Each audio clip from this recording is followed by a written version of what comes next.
Okay, so this week we're going to be talking about a few things. We're going to be talking about documentation related to goals. We're going to be talking about the definitions of the CPT codes, and we'll be talking about skilled documentation related to those CPT codes in order to describe our intervention. And then we're going to be talking about Part B billing based on CPT codes. So, in order to help and give you a resource for this, I've provided you with the local coverage determination from National Government Services. I need you to read that before you come to class and have that as well to help you understand this lecture. Remember, National Government Services is your Medicare administrative contractor for the state of Wisconsin, okay? So they're the MAC underneath CMS Medicare.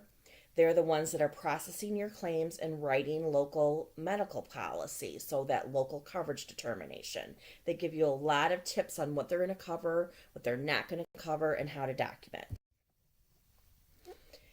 So remember we talked about in week 1 that overview of where is therapy provided. So we have more of the facility-based Part A type provider, which is hospitals, inpatient rehab, skilled nursing facility Part A, and then home health is also covered under Part A. Then we have what we consider outpatient therapy. And we have it being performed in rehab agencies, CORFs, hospitals.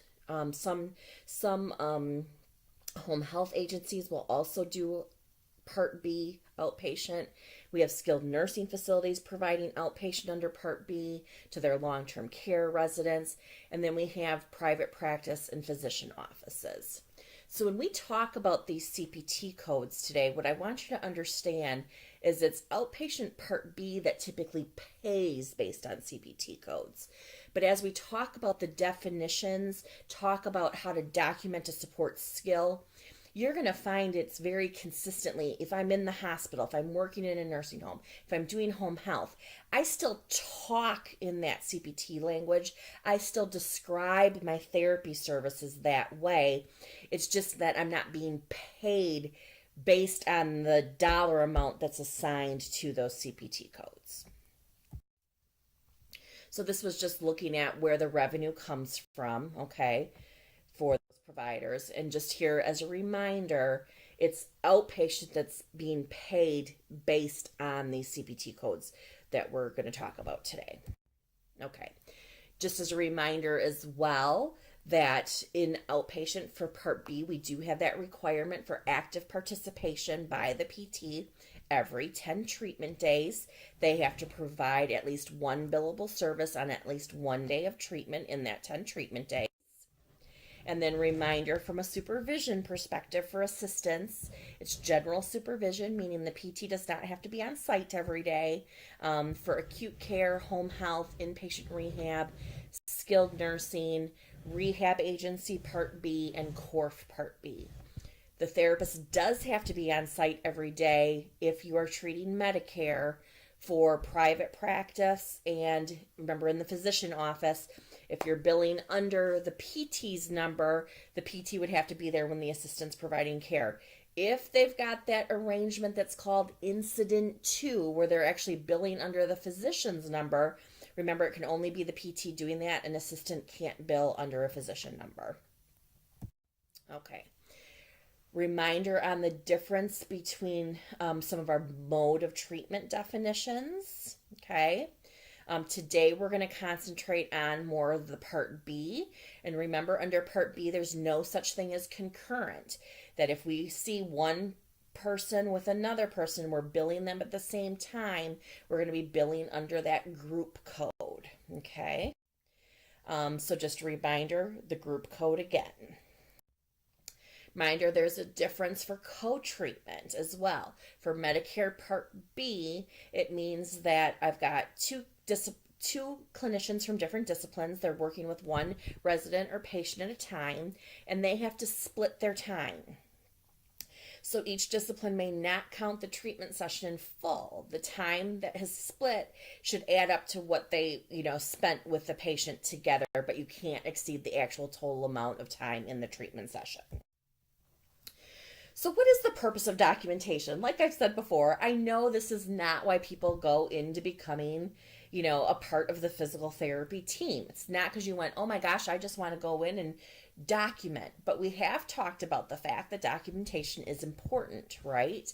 I know we addressed it just from the fact that if your documentation is ever pulled for review, and they deem it that your documentation didn't support the billing, they can take the money back, okay?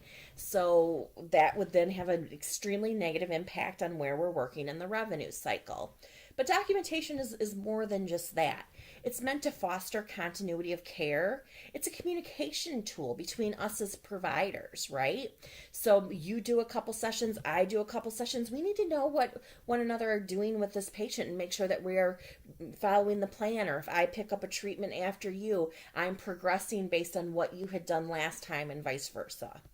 The documentation is there to support our clinical decision making. It's there for us to be able to assess and manage risk for individual patients.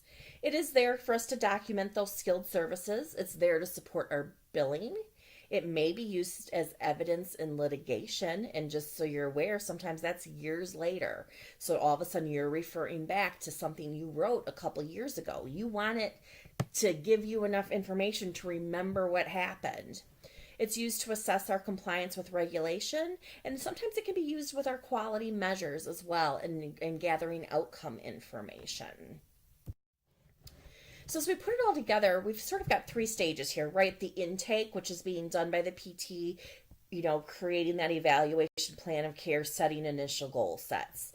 Then we have the intervention, and then we have the outcome. So as we get into that intake, that evaluation, what we're really looking at that's going to be important to us as going forward throughout the episode of care is the goals.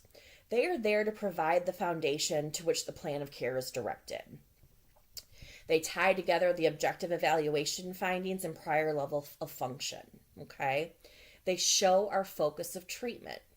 They carry over from eval to each progress note. They're used to justify the continued medical necessity, and they allow me to demonstrate progress or lack thereof. When I'm writing a goal, it needs to be patient-centered, meaning it's what the patient's doing. It's not what I am doing. It's not what you as an assistant are doing. It's what the patient is going to do and accomplish. It has to be objective, measurable, support the medical necessity of my plan, and it addresses all of the function impairments that are going to be addressed in treatment. So we may have pain goals. They need to be objective. They need to tie back to a functional outcome. An example would be patient will verbalize a decrease in low back pain from 7 out of 10 to 3 out of 10 in order to tolerate standing 10 minutes to wash dishes.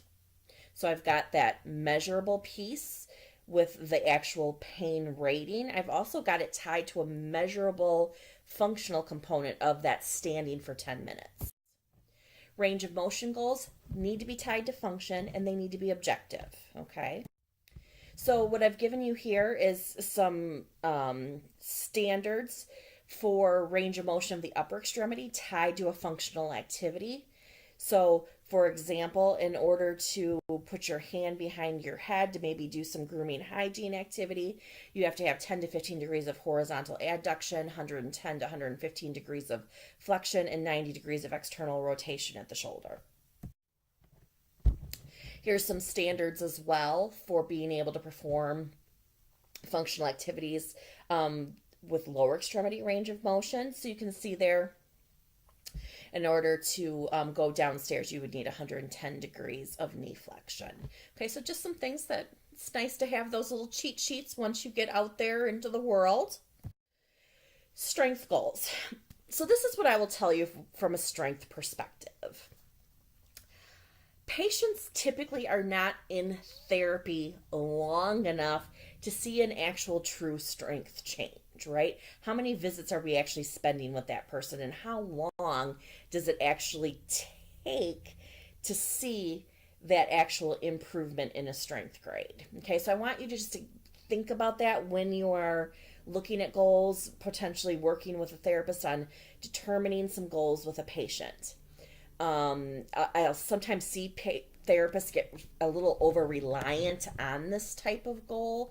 And like I said, you're not going to typically see that strength change happen. What you tend to see is somebody maybe post op that their motor recruitment isn't very good at all, so they can't get that terminal knee extension, they can't get that straight leg raise, they can't get things that happen. But did they lose that amount of strength during surgery? No, they're just not recruiting very well. And you always want to make sure that strength is tied again to a functional loss. So I don't like to see really generalized strength goals, because all that does is support a couple of visits for you to give somebody a home exercise program.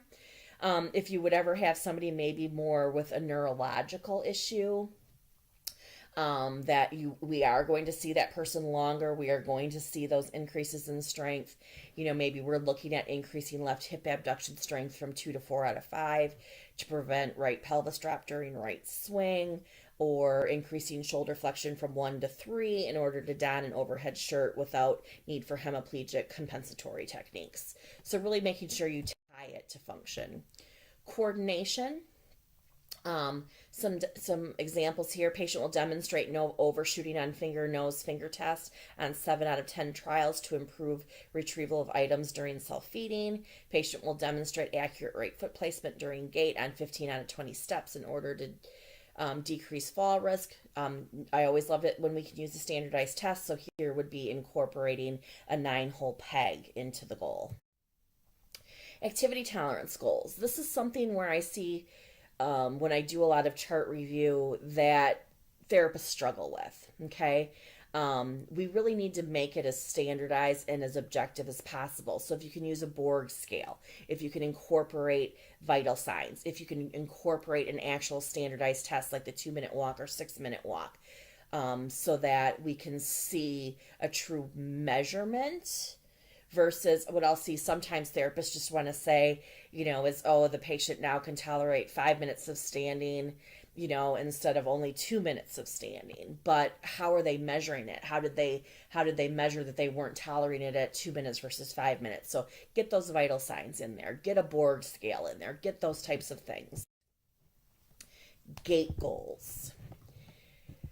Gait in general is something that I don't always see great documentation on, you guys. What we need to remember is that we aren't just focusing on increasing distance. First of all, Medicare doesn't pay for that. Okay. Just increasing the distance somebody can walk after surgery or something else, after a hospitalization. That's something that nursing can do with them. That's not something that necessarily takes the skills of a therapist. Okay. What we're focusing on is correcting gait deviations, teaching assistive devices, progressing assistive devices, improving a gait pattern, looking at that link to balance within gait. So those types of things. So I never want to see something that's simply written about increasing distance for gait.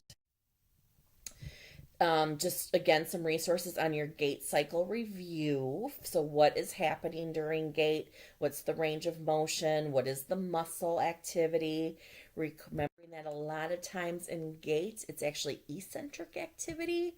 So thinking about if you're working with that muscle group to improve gait, what type of an exercise are you doing with that? What are my hamstrings really doing? Is hamstring curls going to help? Or should I be doing something more eccentric with that? So here's that muscle activity during gait resource for you as well. So gait goals, what we want to see is incorporation of gait speed, gait deviations, progression of devices, progression of surfaces, right? From maybe level surfaces to uneven to stairs and curbs, those types of things. Okay, so here's just some examples of some goals that you can read through. Therapeutic activity. When we're talking about therapeutic activity, again, we want to focus on progression of level of assistance for things like bed mobility and transfers. Focus on maybe decreasing their need for compensatory techniques. Focus on your skilled instruction and education, and focus on normalizing movement patterns. So example would be patient will move supine to sit independently with no use of side rails in order to participate in edge of bed activities. Patient will lift from knee height and carry a 10-pound bag in bilateral upper extremities up 3 stairs and 50 feet on level surfaces in order to return to independent grocery shopping. Okay, so incorporating that lifting. Patient will progress sit to stand from requiring modification of use of arms on an elevated seat to no use of arms and a normal seat height, which is in the community, guys, usually about 16 to 18 inches independently in order to complete sit to stand in the community. From there, what you can always take that goal to, that would be great, and really give it a standardization once your patient can do a normal seat height and no longer use arms, right? We've got great timed sit to stand tests that we can all of a sudden start to incorporate.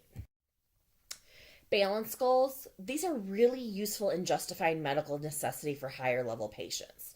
So unfortunately, what we will see sometimes with external reviewers is they want to cut therapy off once we're starting to say a person's at contact guard assistance. And really it's because we are not doing a good job of supporting why they need to continue therapy. We're relying on that goal of transfer or gait and want to just move them from contact guard assist to independent. But we could do a much better job. What do we need to focus on to get them from contact guard assist to independent? We have a lot of standardized tests we could be using. We could be really working on really supporting what is the skill of maybe tweaking and working on balance there. So we could be adding in these really phenomenal goals that help to support that medical necessity. Okay. Balance goals are also really useful on the complete opposite end of the spectrum for our really low level patients. Think about that patient that you're working on, just being able for them to get trunk control and balance to be able to sit at the edge of the bed and you be able to take your hands off of them so that you can eventually get into weight shifting and transfers and those types of things. So really great on both ends of the spectrum to support what we need to do from a functional medical necessity perspective. Again, use objective testing as often as you can. There's a great function and sitting test. We've got the Berg, we've got the tug, we've got the dynamic gait, we've got the 4-square step test. I mean, there are so many phenomenal standardized tests we could be using. So example here, patient will increase ability to stand supported in parallel bars to 60 seconds with facilitation of extension improved from every 5 to every 20. So this is somebody that you are just trying to get static standing balance on, okay? Decreased risk of falls is evidenced by an increase in score on whatever, objective test you're looking at, okay? Patient will ambulate on level surfaces with head turns, with decrease from 4 to 1 episodes of loss of balance, with independence with front-wheeled walker 100 feet. So there I'm taking maybe one small item out of a much bigger standardized test to focus on that piece that may be problematic for my patient with the goal. Self-care goals, we're looking at progressing levels of assist again. Focusing on progression of positions. Is the person doing it in sitting, supported versus unsupported? Are they doing it in standing, supported versus unsupported? Often I see therapists don't do a good job of describing that position. And so they may say, it's taking mod assist for my patient to put on their shoes. And they don't say that they're doing it sitting supported, and then, there's all of a sudden they're mod assist again with shoes, but guess what? Now I've got them doing it sitting unsupported. So very, very different, right? What skills and functional ability it takes depending on these positions. Focus on decreasing the need for use of adaptive equipment or other adaptations. Talk about the compensatory techniques and things that you're instructing. Most likely it's going to be OT doing a lot of these things, but I just want to throw this out there because sometimes you guys may be working somewhere where it's rural and from a staffing perspective, maybe this is something that you are incorporating into some of your physical therapy as well because it is functional, right? It could be something that you are looking at incorporating into the plan. Okay, so let's jump to now intervention. So we've got our goals. Now we need to work with the patient and treat to get them to meet those goals. Okay, when you think about patient intervention, you guys, it's about the patient and it's you. You are both the puzzle pieces that have to be there in order to be successful. Okay, and when you start to document your intervention, it's not really about the patient, you guys, it's about you. Okay, I always tell everybody this is the time where I want you to brag about what you did in that treatment session with that patient. Yes, you're going to talk a little bit about what the patient did, but what made it skilled is you. Where were your hands? What were your hands doing? What did you say? Why did you even tell the patient that? Why did I decide to move my hand off of maybe a more posterior lateral, pelvis and come anterior on an ASIS to facilitate a PNF pattern to bring somebody into, better upright positioning and get them to weight shift forward over, single limb stance? Why am I shifting my hands to facilitate things? Why did I give that cue or that instruction? What were my eyes seeing? And it's about my reactions, right? I modify something for the patient. I add something. I go, oh my God, that was way too hard. Let me back off and remove something. That's okay too. That takes your skill to recognize that person wasn't ready for something. Okay. So again, it's about you, and I really want you to brag. So, how do you support skill and intervention in both your treatment encounter note or daily note or your progress reports? Again, focus on why you were necessary. Talk about your progressions, your downgrades, modifications, skill techniques, facilitation, inhibition, motor control, breaking down that function, breaking down that movement pattern. You guys are the skilled eye set that understands how a squat relates to sit to stand, okay? How a hurdle step relates to gait, how an inline lunge relates to basic function, right? This is always what's interesting to me is it all ties together, but sometimes people think, well, I'm an orthopedic therapist or I'm a neurotherapist. But function is function. Movement patterns are movement patterns, whether you're dealing with somebody that's pediatric that has maybe, a congenital or progressive type of disease, to your neuro patient that has an insult, to your orthopedic patient.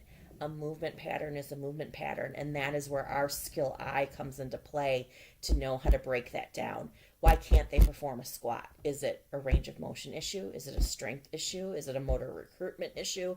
Is it a motor control issue? Why can't they do it, and why is that impacting function? Focus on your education. Focus on your analysis. Focus on the clinical decision making. How are you tying reaching to weight shifting for sit to stand transfers? Tying your shoulder mobilization and range of motion to improved reaching overhead without pain. Why are you making changes in repetitions and resistance? Okay.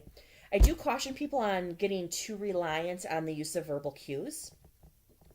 Um, we'll see external reviewers not really take that much into account. Well, why can't a nurse tell somebody to take a longer step or to take a bigger step? So really focus here on your analysis, your findings. Talk about what you're seeing that is, making you provide the cue versus just saying that you did provide a cue. Talk about, the cues were to correct posture while walking with a wheeled walker. Okay. Not really as strong there. What I could say is that my patient has rounded shoulders and increased kyphosis, and it gets worse at 50 feet into 150 feet walk. So I focused on scapular stabilization and trunk extension exercise to address the muscle strength and endurance during ambulation. Okay. Versus just saying I told someone to stand up straight. Okay. Make sure your treatment is always tied to goals. Okay. If there isn't a goal for it, you guys, you can't treat it. And I will see people make this mistake sometimes. So all of a sudden somebody starts working on some kind of a transfer and it's not actually in the plan of care yet. So we've got to make sure that that goal makes it into the plan. That's where therapist and assistant have to be in great communication. about when a patient is making progress and we need to get something into that plan. Make sure it's always tied to a deficit. um, Sometimes I will see people talk about in a whole note about their entire treatment session focused on strengthening for a patient. I go back to the eval and it told me that strength was within functional limits.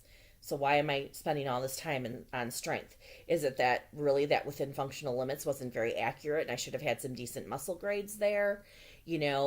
Just really make sure that your treatment is relating back to the goals and what the deficits were. If you're addressing pain, make sure in your notes you're getting pre and post treatment pain ratings. If you're, again, addressing activity tolerance, we should see monitoring for vital signs, Borg ratings, that type of thing. And if you do a co-treatment, you guys, you're going to want to make sure that you talk about why you co-treated, what each discipline did in the co-treat, why it was beneficial to the patient. Okay, co-treatment gets a little extra scrutiny. We want to make sure that it was really meant for clinical reasons for the patient, not out of convenience for the therapist. But I don't want to scare people away from doing co-treatment because it can be a phenomenal way to get great outcomes for your patient. So just remember, when we talk about medical necessity, when I look at what you chose to do and what you did in treatment and how you got it down on the piece of paper or in the electronic medical record, I'm looking for that level of complexity and sophistication that only someone like you with your level of training can do with that patient. Things that Medicare says, and you'll see it in the local coverage determination, that are not medically necessary. Activities for general good and welfare, okay? If the person has some type of an issue that's just really transient, and if they can just get back to their normal activity, they will get better on their own. We shouldn't be involved with that type of patient. We don't want to see activity that's repetitive. We don't want to see, again, repetitive walking just to increase gait distance. Activity to prevent a decline. We will talk a little bit in class about GYMO and some maintenance therapy, because there are going to be some cases that you will encounter in your career where Medicare will cover for maintenance care for patients. So I do want to make sure we get that addressed, so don't let me forget. They're not going to pay, Medicare's not going to cover things related to recreational activities like golf or getting back to running. But what I want you to think about, your patient may come to you, and I had a patient like this number of years ago that came to me, and his really big complaint was the fact that his golf game was suffering, okay? And I did treat him, because when you started to dig into it, the fact was he had some significant hip range of motion issues and some pain issues and some other things that did need treatment. He did need a therapist, and those things were impacting some other just basic functional activities in his life, but he was just really focused on the golf, okay? So you just got to get at that in the communication with your patient about what other things really are being impacted. And it was great. He'd come back into therapy and go, "Oh my God, I can drive the ball like I was 15 years ago, Sean. This is awesome." And I'm like, okay, also, you can actually walk to cut your grass. You can also, climb the stairs, other things that he was having issues with. He just really, really, focused on that golf game. And also just remember, Medicare is not going to cover anything that doesn't require qualified personnel. So what I mean by that is Medicare does not pay for anything that you could hand off to somebody that's not an assistant or therapist. If you can give an exercise or modality or something to the tech, you can't bill Medicare for that service, okay? Medicare does not pay for athletic trainers, for techs, for massage therapists, for anybody else that may be somebody that sometimes does things that we may do. Medicare is only going to pay for it if it's done by a therapist or an assistant, and that it's a service that's at the level that it needs to be done by a therapist or an assistant. So if all of a sudden I'm being able to say, "Hey, Susie Tech that works in the clinic, go do this with these patients," well, that patient shouldn't be getting it billed for that service because they don't need it with me or with the assistant anymore. It's something we could be giving them for a home program or something else. So let's talk a little bit about how we're going to talk about these definitions of CPT codes as we start to dig into this. Because as I said, when we talk about our interventions in the therapy world, this is the language we use. We talk in the definitions of the CPT codes, okay? So when you look at our CPT codes that we have for therapy, there are two different kinds of CPT codes. There's timed CPT codes. These are the codes that we're going to have to record and monitor how much time we spent with the patient doing these activities. They require direct one-on-one contact between you and the patient. They're typically broken out into 15-minute increments. And when you, from a Medicare perspective, when you look at the total units you can bill, you're going to apply the 8-minute rule, okay? Then we have another set of CPT codes that are untimed or called supervised. Okay, so time is not a factor here. They're typically billed in only 1 unit per day per discipline. So I could spend 45 minutes doing one of these things and I'm still only going to bill 1 unit. Most of what falls into this untimed or supervised category is going to be certain modalities. Okay? So just from a general guideline perspective, when it comes to modalities, look, what did that local coverage determination say? Use of more than 2 modalities on a visit should be carefully justified in the documentation. A visit that would only be modalities would be typically questioned. It's rarely therapeutic. Where we would say that is not applicable would be wound care. That may be something we're only going to be doing modalities on. Or maybe somebody that comes in with a really acute, horrible exacerbation of pain, and I just need those first couple of visits to get that pain level down. From a modality perspective, as our complaints change and subside, we should be discontinuing that out. So, what does National Government Services Local Coverage Determination say? So the thing I love about NGS's LCD is they break it down by CPT code, right? And they tell me exactly what they're going to say and what they think and what they're going to pay and what they want to see documented based on the definition of the CPT code and intervention. So for paraffin, which is CPT code 97018, this is an untimed code. So it means you're going to only bill 1 unit per date of service. I could do paraffin on 2 hands and 2 feet and have taken me forever. I don't know why you would ever do that. I'm just giving a crazy example, but you're still only going to bill 1 unit, okay? And what NGS says is it's really something you're going to trial the treatment over 1 to 2 visits. If it's favorable for the patient, you're going to teach them how to use a home paraffin bath. Diathermy, again, untimed. 1 unit per date of service per discipline. You could be doing it on multiple body parts, but still going to be 1 unit. Okay? NGS says if there's no objective or subjective improvement after 6 treatments, you need to look at changing up your treatment plan. Okay? Or if you decide to continue, you've got to support the rationale. Expect not to see any more than 12 visits of diathermy. In the documentation, they want to see the area of the body treated, your objective clinical findings, measurements to support the need for that deep heat, and subjective findings such as pain rating. Whirlpool, again, untimed, 1 unit per date of service, okay? Indications would be a condition complicated by circulatory deficiency or area of desensitization, an open wound which is draining, has a foul odor or necrotic tissue, exfoliative skin treatments. CPT code 97022 for Whirlpool also includes fluidotherapy, which is something that hand therapists will use quite often. If you are also doing debridement of a wound in the same visit, you will not actually bill the Whirlpool. You'll only visit the debridement. So what I mean by that is the time in the Whirlpool is going to be bundled into the debridement code. So you can't bill both Whirlpool and debridement in a visit. Typically, NGS says about 8 visits should do it. Okay. Those dry hydrotherapy massage beds that sometimes you'll see in chiropractic offers and things like that. That is not a Whirlpool, you guys. Medicare does not cover it. Can't bill it. Contrast baths, CPT code 97034.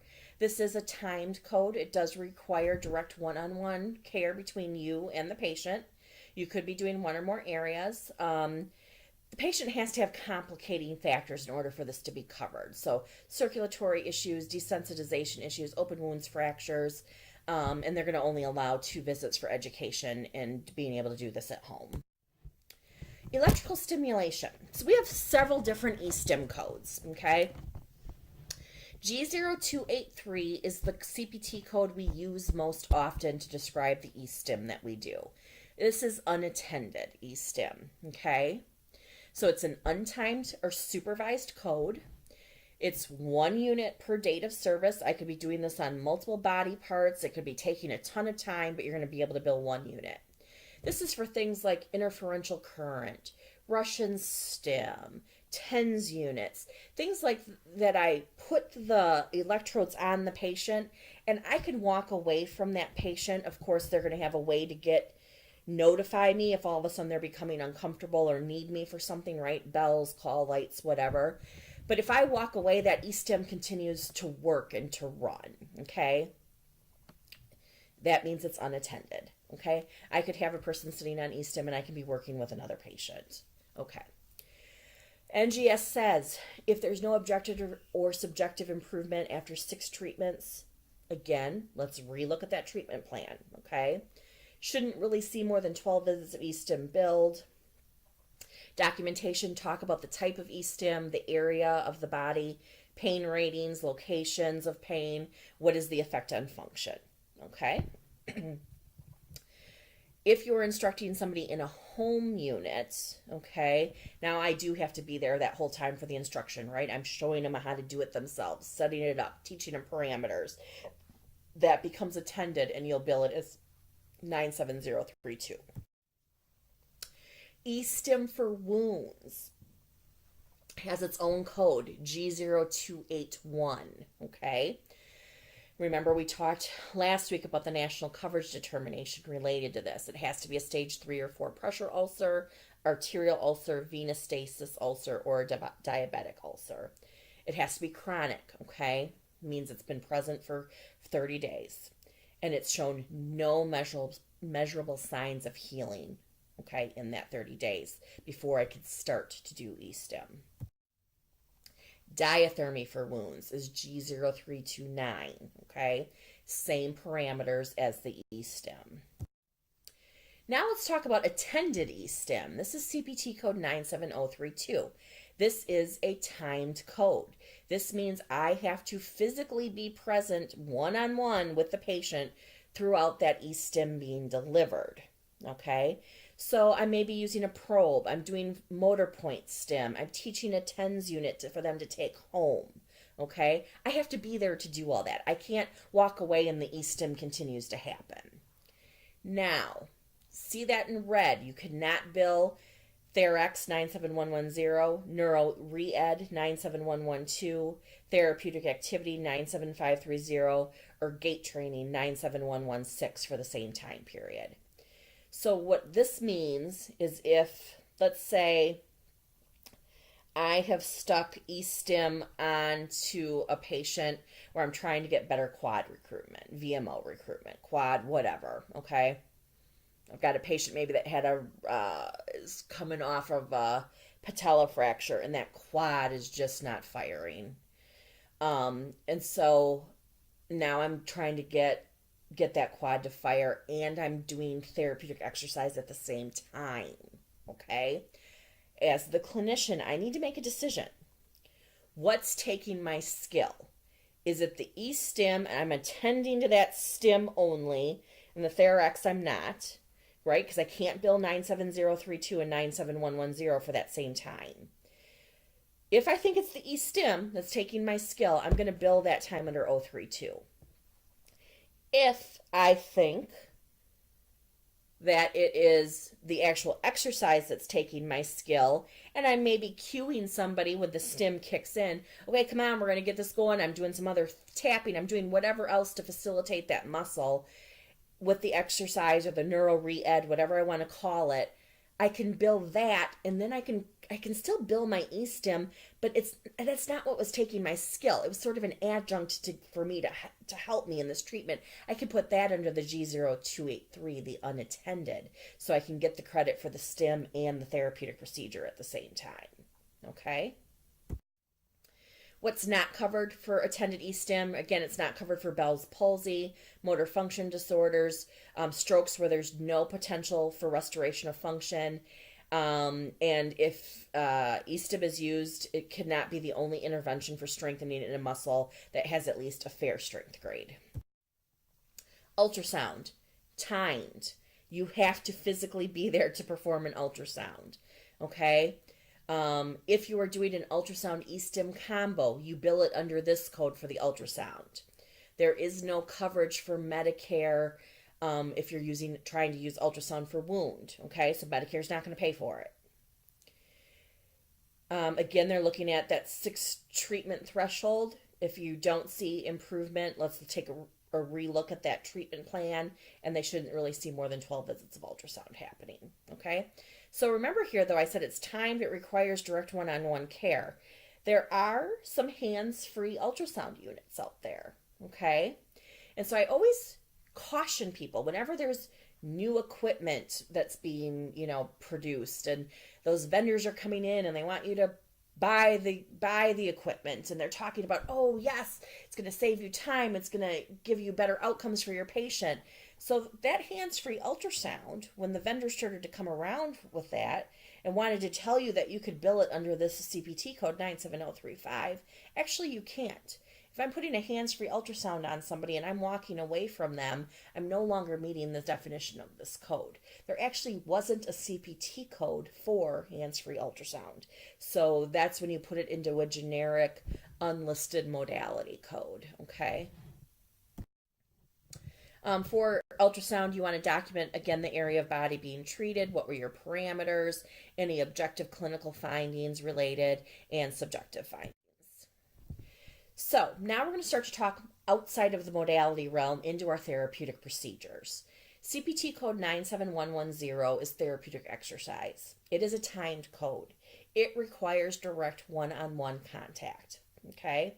The purpose is to restore strength, endurance, range of motion, and flexibility.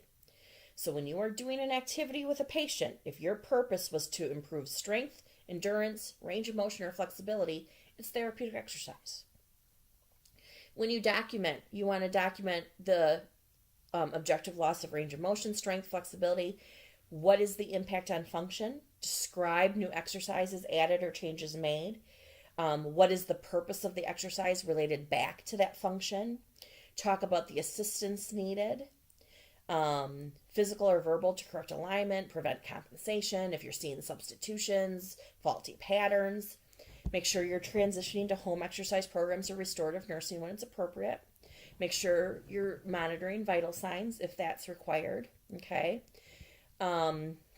We should not see therapeutic exercise more than 2 to 4 visits if all you're doing is passive range of motion.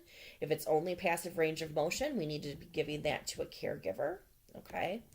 And then NGS says typically no more than 12 to 18 visits of Therex.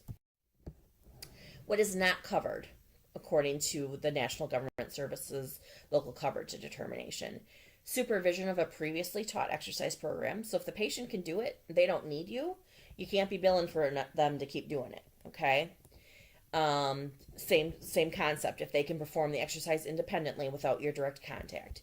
Use of equipment that doesn't really need your skill. Think about the bike, okay? Exercise that's become repetitive. So when you're documenting your therapeutic exercise, make sure you address, again, those deficits, the range of motion, strength, or flexibility. Document your exercise, the reason, the reps, and the resistance levels, okay? That's not so much to support your skill as it is for you and I to have communication back and forth so that if I pick up the next treatment, I know what you worked on and where I need to go in matters of progression, okay? Did you see any substitutions? Did you have to progress an exercise? Did you have to downgrade an exercise? What techniques did you use to make sure that it was proper performance? Education in the home exercise program or to caregivers. Again, talk about you. Make sure your repetition and resistance choices are following exercise principles. There is something that happens a couple years after somebody is no longer a student that the number 10 becomes very magic, and I'm not quite sure why. So make sure you're thinking about, what am I trying to accomplish? What is the appropriate number of repetitions and resistance? Okay. Same thing with frequency.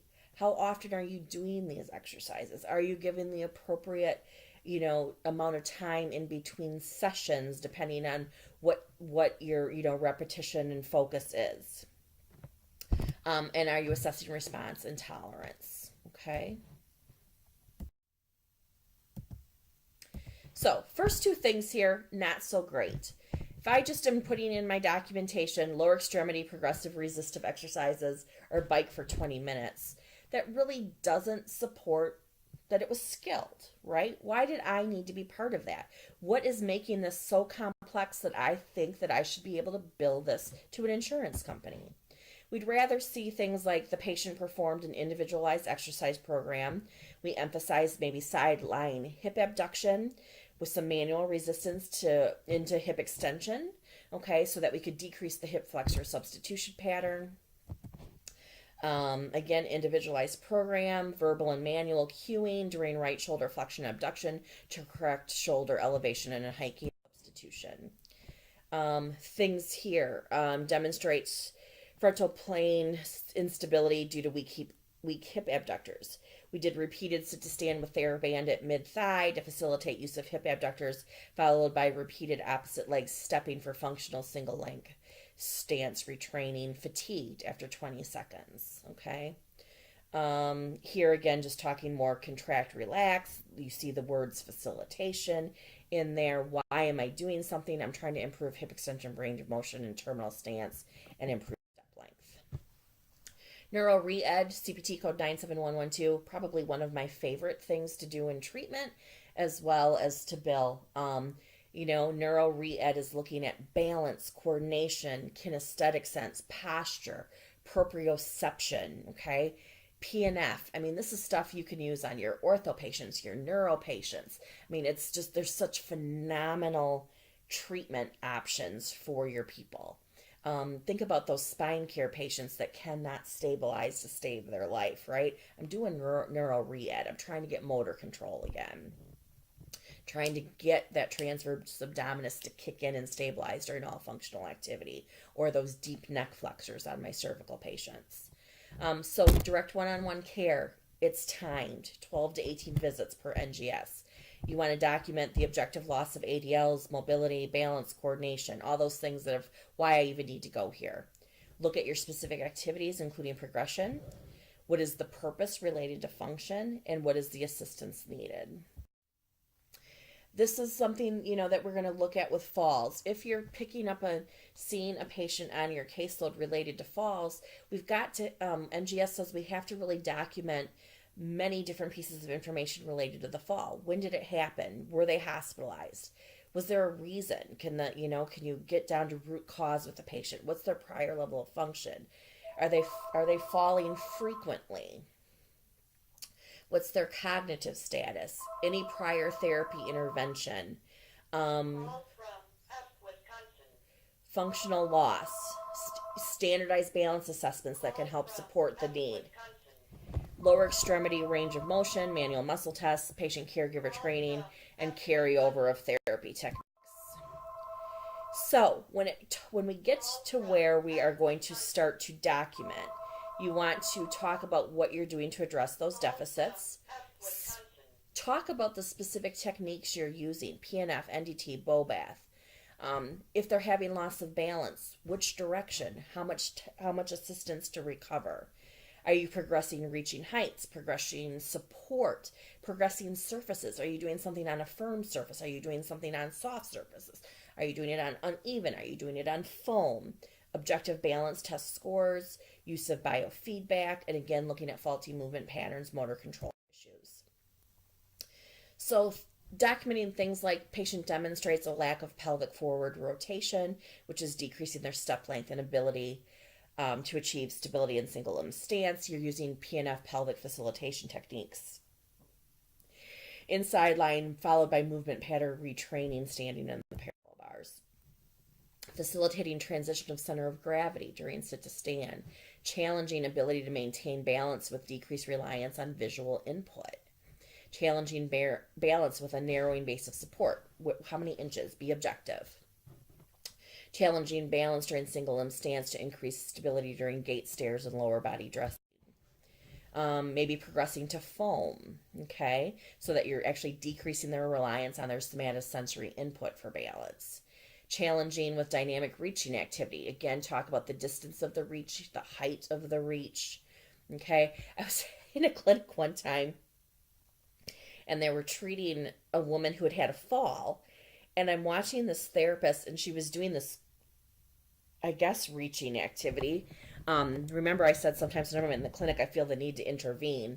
And so she was having this patient do the stack of cones. Okay, she was letting the patient sit supported. So the lady was leaning back against the back of the chair, and she literally had these two stacks of cones in front of her that, I mean, she didn't even have, I mean, literally didn't even have to weight shift to do this activity, okay? So I was there with another clinician from our clinical education team when I used to also have all of the clinical educators and programmers reporting to me. And we, said, hey, what's going on? And she goes, oh, well, she had a fall. She was reaching for something.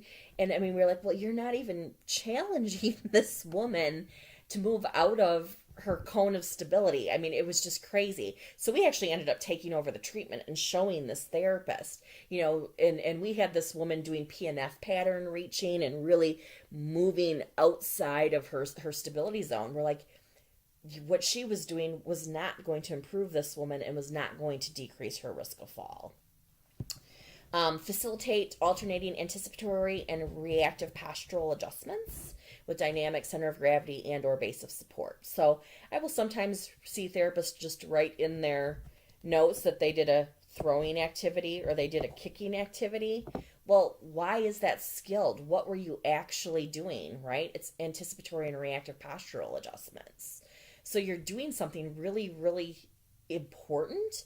But when I just say that I worked with my patient with catching or throwing, kicking, it certainly doesn't sound very skilled. Also, I see therapists sometimes go to this type of activity a little bit too fast. I'll give you an example. This is a number of years ago. I was working with a patient in the hospital that had a significant neurological diagnosis, and she was actually in for some IVIG, some treatment is why she was there. And so she, as I'm working with her, I said, well, I see that you're, doing physical therapy as an outpatient, prior to coming in here. What were you working on? She said, oh, they have me kicking a ball and everything. When I got this woman up, her trunk control was atrocious. I mean, this is not a woman that could even safely get into single limb stance. So this idea of going to this high level kicking activity was really not appropriate. I actually had to back her completely off, and we redid what we had her doing, and we did some really phenomenal things with her to start to work on stability and trunk control. We had her doing taking really heavy duty Theratube. Gray Cook, he's a PT. If you ever get a chance to listen to him, or he's got several books, read anything he does. He's got some really phenomenal assessment techniques as well as intervention techniques. So Gray has actually, and I'm probably getting off topic here, but I think you guys, it's interesting. He has an actual functional movement screen that he does with people, and the NFL actually uses it to predict injury in the season. But you can relate this functional movement screen to anybody that you're ever going to treat, okay? It is not meant just for high-level athletes, and when you see it, you'll understand why. If anybody wants more information, I will definitely share it with you. He looks at, can you squat, can you inline lunge, can you hurdle step, can you get into plank, and I'm trying to remember off the top of my head. He does something in 4-point with patients, okay? And then he breaks that down and he actually scores it, okay? And again, that's where that prediction of injury will come into play. But then he really does a phenomenal job of breaking down the movement pattern and you identifying why did they get that score? Is it because they don't have the range of motion? They don't have the strength? They don't have the motor control? And so he does some awesome, really low level facilitation exercises. So, for example, for this woman, we had her taking Gray Cook tubing up at the top of the door in both hands, pulling down with both hands while she facilitated her trunk. And then from there, we'd have her just barely lift the foot up off the floor and back down. Okay, we had her doing facilitation in supine, pulling on tubing. Really different things. Gray Cook does have a website that you can go to. He's got DVDs that really break down the treatment. I know several of you are kinesiology people. You may have seen some of his stuff. He typically is in Chicago annually every year at the Perform Better performance summit that they do. Phenomenal. If you ever can get a chance to go and listen to him or read any of his materials, it will have such a positive impact on your treatment. Okay, but just think about that. Okay, challenging basis support center of gravity with diversion of cognition or additional physical tasks. There's some really great articles out there now on dual tasking in treatments. So giving them, when I mean something cognitive, having them do like serial sevens and different like math type stuff while you are challenging balance or gait. Very, very interesting. Correcting postural control during transitional movements. So instead of writing something as simple as I challenged balance in sitting, my patient exhibited a loss of balance to the left and posterior and required min assist to correct. Okay. Instead of just saying I did a standing balance activity or trunk control in sitting, we did weight shift training to the affected side in sitting, followed by pre-gait in the parallel bars, demonstrating improvement from max assist for control with affected side weight shift to moderate assist, and then really giving that objective information on that ability to stand. Instead of just saying I did scapular stabilization, but it took me because I actually had to modify it. We performed it in standing plank against the wall. The purpose was to improve shoulder girdle posture, decrease that rounded anterior tip scapula so that we could increase subacromial space and decrease pain. Instead of just saying challenged outside of base of support, we did neuro re-ed. We also used e-stim to facilitate an ankle strategy. We were performing reaching outside of the base of support, anterior and lateral at waist height, shoulder height, and above head. Did really well. No loss of balance at waist height, but when we went to reaching shoulder height and above head, we had 5 losses of balance requiring min assist to recover. Again, instead of just saying balance activity and standing, adding that has improved to consistently demonstrating no loss of balance on level surfaces. So today we progressed to activity on uneven surfaces to decrease fall risk with community ambulation and required mod assist to recover the loss of balance. We have with geriatrics, we actually have this piece of equipment. It's called an omnicycle. It's actually really pretty cool. And the reason I say that is you can actually have it be somewhat assistive or you can have it be resistive. But the other thing I love about it is it actually has visual biofeedback for the patient. So it can tell them how much they're doing with their right arm versus their left arm. It has some different, biofeedback activities you can give them so they've got something visual while they're working to give them that feedback as well. So really nice sometimes with a neuro patient or if you've got somebody with neglect, different other issues. So in this one, it was a patient, but we'll see sometimes people just say that they put them on the upper extremity bike for 20 minutes. Well, that again doesn't support my skill. So in this instance, the patient has right-sided neglect. During functional activity, they're only using that right arm 10% of the time. So in here, we use the bike to do reciprocal arm activity, and we use the biofeedback trying to see them visually, so that they've got those numbers, they've got that goal in front of them, and they went from using 20% to 27 with that upper extremity. So now I'm also showing that in my documentation. Here, instead of just saying upper extremity bike for 20 minutes and doing upper extremity pulleys, Well, why am I doing those pulleys? First of all, am happy that they at least said I was doing D1 and D2 patterns, okay?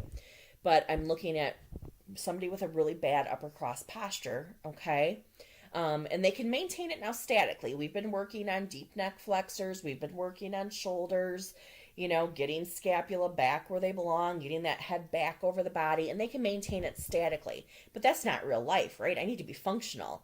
So now I'm going to add PNF patterns to challenge that motor control, okay, while they're maintaining that good position of the cervical spine, getting out of that forward head position. The person fatigues after 30 minutes, falls back into that upper crossed posture, okay?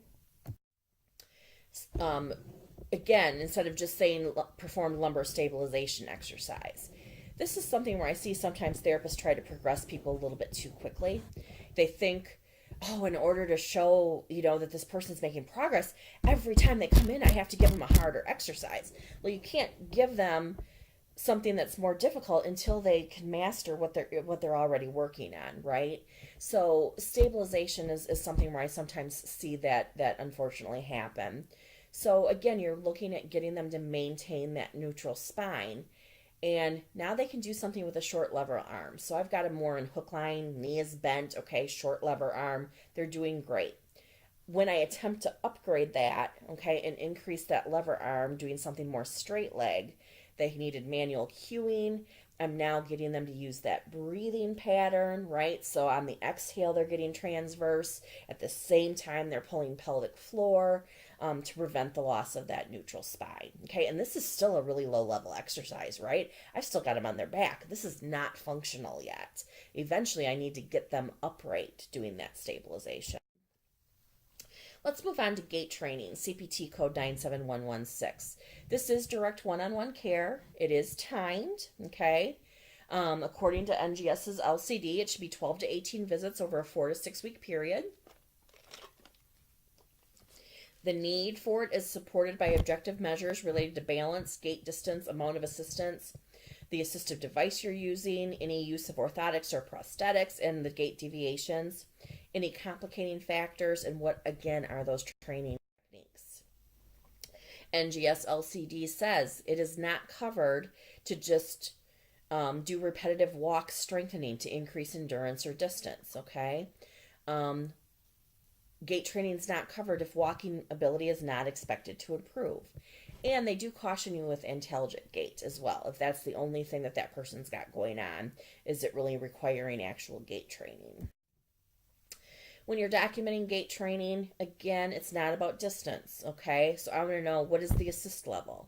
Did you do any instruction in an assistive device, orthotic, prosthetic? What are the deviations that are present, okay? Instead of just saying verbal cues to increase foot clearance, talk about maybe the ankle range of motion that's the issue that's causing that foot clearance issue. Talk about maybe it's more of a strength issue in swing phase, okay? Why can't they clear that foot? So your treatment needs to get back to root cause, okay? If there's maybe, you're doing 2-minute walk, 6-minute walk, what are the vital signs? What are the board? Is this person having cardiopulmonary issues when they're walking? Again, what are the techniques that are skilled? Things like facilitating weight shift, using visual biofeedback for basis support, step length, and step height. Again, not only relying on saying you provided verbal cues, okay? Progression of surfaces and challenges, uneven, obstacles, curbs, stairs, thresholds, all those things that are real life. Like I always tell therapists, walk a day in your patient's shoes. What are they going to encounter throughout the day? Even if there's somebody that's a long-term care resident in a nursing home, if you've ever walked down a hallway in a nursing home, they are busy. There are other patients in the way. There are nurses in the way. There are medication carts in the way.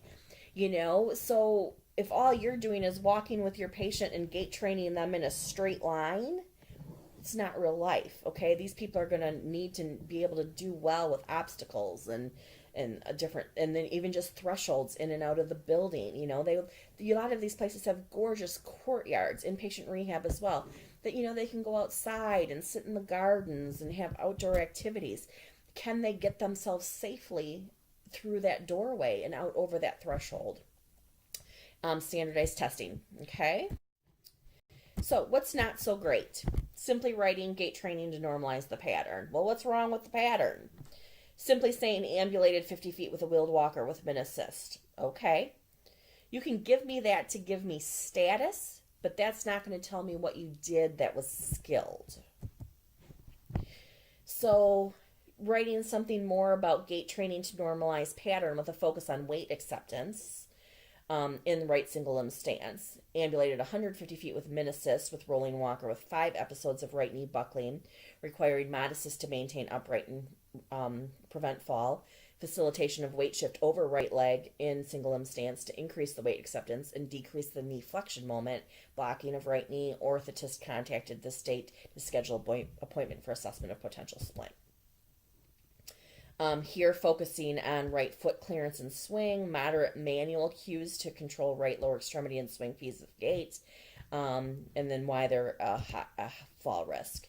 Here what we did, we're using a cane, we're performing head turns to prepare for community ambulation with distractions, demonstrating 3 losses of balance, requiring min assist to recover, which is an improvement compared to 5 the prior treatment session. Manual therapy. This is all that wonderful hands-on that we can do, okay? This is your manual traction, your myofascial release, your soft tissue mobilization, if you're doing any kind of lymphedema treatment and any kind of joint mobilization, okay? Direct one-on-one care, and it's timed. NGS LCD says about 12 to 18 visits would be reasonable. In your documentation, what area did you treat, what was the technique you used, and what objective and subjective measures help to support. So range of motion.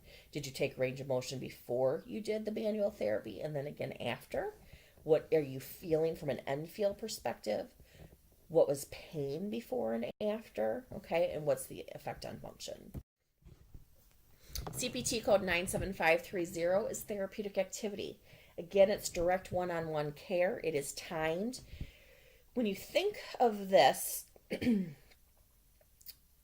CPT code, it is dynamic activity by the patient, okay? So you want to think about using functional activities to restore functional performance. So think about what you had your patient doing was active. It ended in ing. They were squatting, they were lunging, they were lifting, they were pushing, they were pulling. Again, dynamic on their part in order to improve function. That's how you're going to sort of differentiate this from therapeutic exercise. Therapeutic exercise is to improve range of motion, strength, and flexibility. This is going to be more of that functional activity to get there, okay?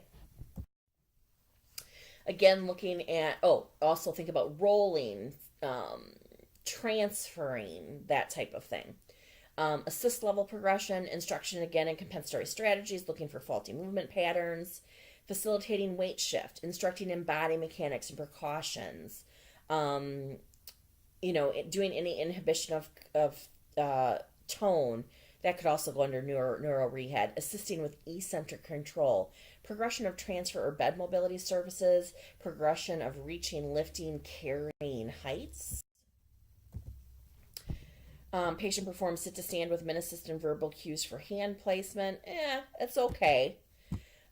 Transfer, but it could be stronger. Transfer training to increase functional task performance. Sit to stand improved from moderate to minimal assist after instructed in stride stance with a hip hinge to facilitate anterior weight shift during the sit to stand. So that's a good self-test for you guys. Go ahead and do sit to stand out of a chair, okay? The first time you do it, have your feet just, couple inches apart, but in, side by side. Like if you're just getting up from a chair and like using a squat. Do it again and do it in a stride stance. So you've got whichever foot you prefer, right foot forward or left foot forward, then hip hinge forward to get that weight shift and push up. So when you do it in more of a squat, you're coming up like a helicopter. It's harder. If you can teach patients to do it in a stride stance and really get them to do that weight shift and come up more like an airplane, they're going to usually do better. Okay? Patient rates low back pain 6 out of 10 with attempts at supine to sit. In our session, we instructed them in body mechanics to include log rolling. Following instruction, perform supine to sit with min assist, and the low back pain decreased from 6 to 3 out of 10. Self-care home management, again, often this is going to be done more often by occupational therapy, but there may be some times that this is appropriate for us as well. It is a direct one-on-one care code. It is timed, okay? It's used for ADLs and compensatory training for ADLs and in instruction and adaptive equipment. One mistake that I will see people do is they think that this is the catch-all CPT code for any type of instruction you give, okay? Any type of education you do, and that is not the case. When you are billing for instructions and education, you are going to use the CPT code that best aligns with what you were teaching, okay? So if I'm teaching a home exercise program for strength, I'm going to bill that under the therapeutic exercise code 97110.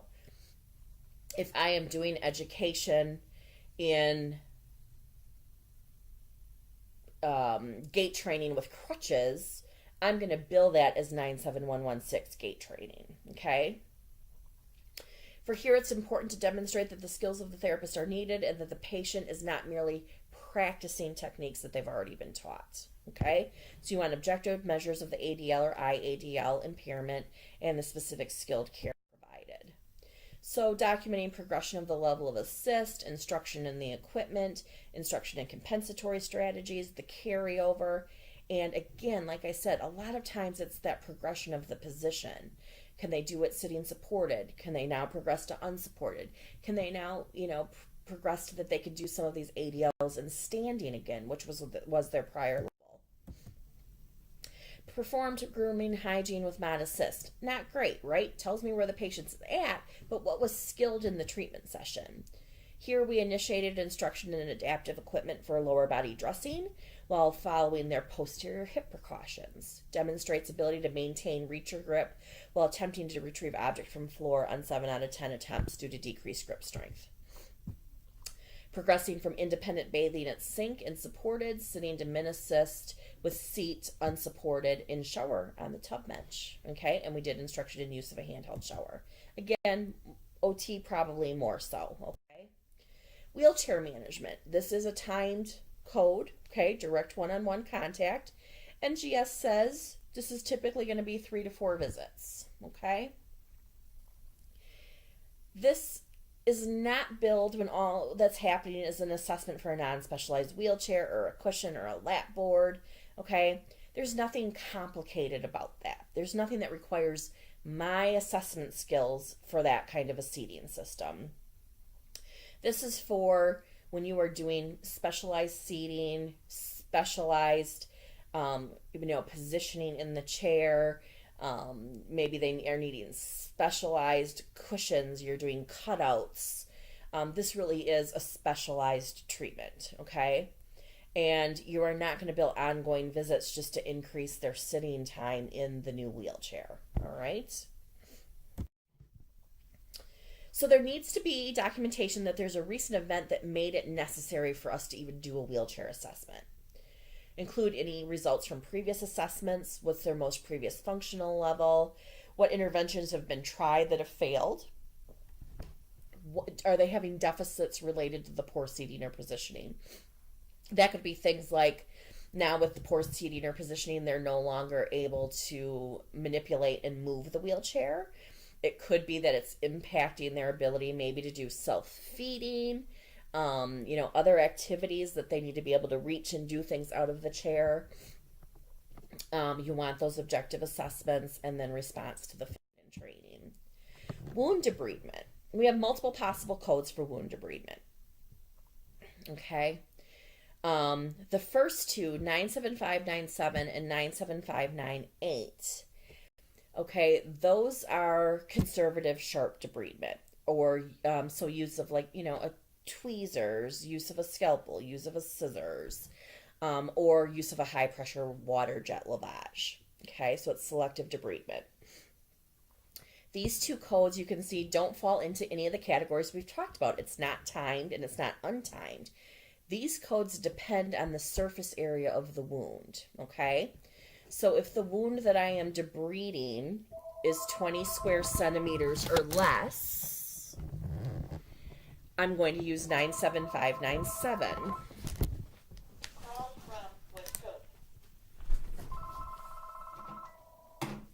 If the wound is bigger than 20 square centimeters and I am debriding it, I am going to bill 97597 for the first 20 square centimeters and then 1 unit of 97598 for each additional 20 square centimeters.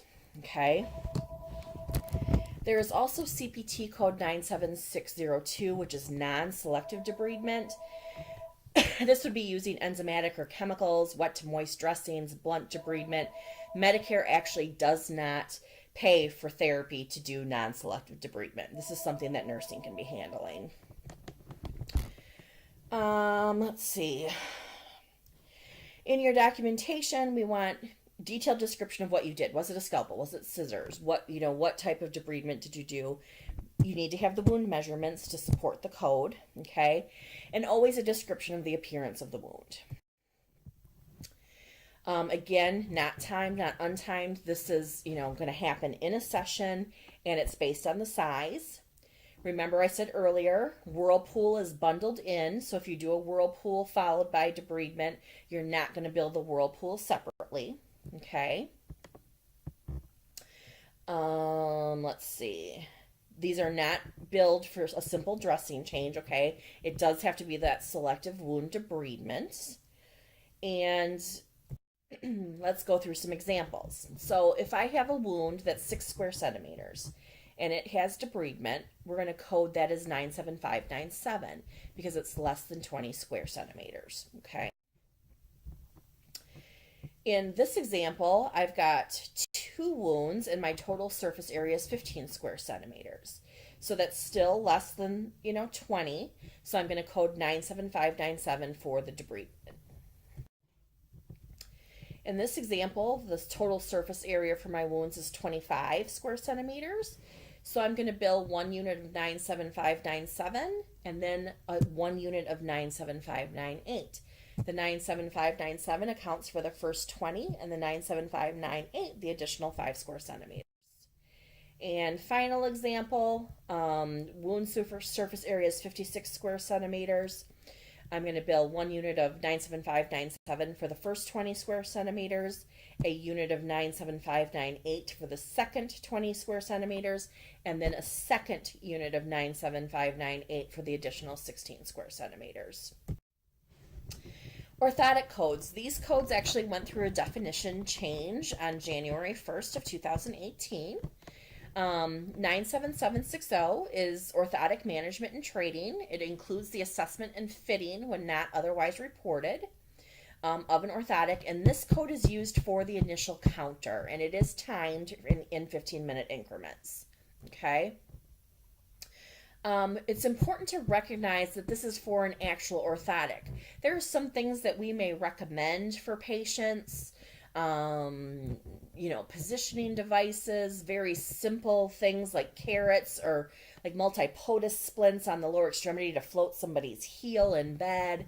Those are not considered an orthotic, okay? That's not something I'm going to bill under this code. So just to be clear on that. So things to prevent foot drop and wrist drop, off-the-shelf foot or elbow cradles, carrots or towel rolls, bed positioning devices. That's not what I'm looking at here, okay? And the other thing to remember with orthotic and prosthetic codes is you may actually be bringing in an orthotist or prosthetist, and they're the ones that you may be working in conjunction with them, but they're the ones that are going to bill for the orthotic itself under an L code, and those L codes will include the initial assessment and fitting. I can use this code myself as the therapist, though, for any education that I do on that initial visit in the orthotic with that patient, okay? 97761 is the initial encounter for a prosthesis, okay? So that includes preparation to the stump, residual limbs, skincare, modification of the fit, and initial mobility and function. Once your patient begins gait training in the prosthesis, you're going to bill it as gait training, okay? This is truly just training in the prosthesis itself. 97763 is your subsequent visits for orthotics or prosthetics. So maybe they've gotten their new orthosis or they've gotten their new prosthesis. You did the initial encounter. Now they're back in and I'm reassessing something, okay? Maybe they've got a little red area on the skin. Maybe I need to, take up the heat gun and, bevel something out, or I need to add additional padding, or I need to do some additional education. That would go under 97763. Okay? They don't expect to see a lot of visits billed under these orthotic and prosthetic codes, okay? This is not something you're going to do over and over and over. Once you've got that fit set, yes, your patient may be slowly be building up wearing time in something, but I shouldn't have to keep billing to monitor that wearing time. And then we finally have CPT code 97150, which is that group code. Remember, that's when you have somebody that it's two or more individuals are being billed for therapy at the same time. That person who's a Part B patient being billed under CPT codes would be billed under 97150. This is an untimed code, meaning only 1 unit per day. Okay, so we've done the eval, we've got the goals, we've done our intervention, and we've supported it with skilled language. We have billed according to the definitions of the codes. Then we're always worried about our outcomes. So it's really important when we're managing our patients that we are looking at collectively comparing and determining effectiveness. So any type of standardized test use or outcome measures that you can use. There is definitely some standardization of outcome measures happening in post-acute care that hasn't happened quite as much yet in outpatient. But if, that may be something that, maybe your individual clinic that you're working at has decided, hey, for knee patients, we're always going to use this test. For our spine patients, we're always going to use the S-Westry. For lower extremity patients, we're always using the LEFS. For upper extremity patients, we're always using the DASH, if maybe you can get some standardization there. Okay, so for Medicare Part B billing, as we said, our services are reported as CPT codes and documented, and that's what we just all went through, is the definitions and how to document. And we talked about what was timed and what was untimed, and then those couple little outliers there when it comes to wound care. When you do your note, you have to talk about what you did skilled, but you also have to document your time. So for a Medicare patient, you are going to document the total treatment time in minutes. That's the time you spent doing timed codes and untimed codes. Then you also have to document the total timed treatment time, okay? You can do just the totals, but you can also choose to report per CPT code, but it's not required. So I could say I did 97110 times 15 minutes. I did 97530 times 10. I did 97116 times 10. But what Medicare's saying is that they don't necessarily need to see that full breakdown, but what they do want to see is I did a total of 60 minutes of treatment with this person, and of that 60 minutes, let's say 40 minutes was in timed treatment, okay? So just as a reminder, we've got timed and untimed. The timed is the direct one-on-one contact, typically based on 15-minute increments, and the Medicare system applies an 8-minute rule to that. The untimed is typically my modalities. That's where it's supervision's required, but I don't necessarily have to be there. I can bill only 1 unit per day per discipline, and again, that's mostly modality. Let's go back. 47 minutes falls between 38 and 52, means I could bill 3 units. Okay, so in this case, I did 1 more minute of 97112, so I'm going to bill 2 units of the 97112 and 1 unit of 97110. But it's really up to your discretion, okay? There are your resources. Now, just so you're aware, in class, we're going to actually have our CPT code cheat sheets out. We're going to be referring back to this, and we're going to be working on doing some different billing scenarios and talking about some different documentation scenarios, what's covered, what's not covered, and things to really work on application of everything that you heard in this lecture. Thanks so much and have a great time with whatever you're going to do for the rest of the day or the evening. See you in class.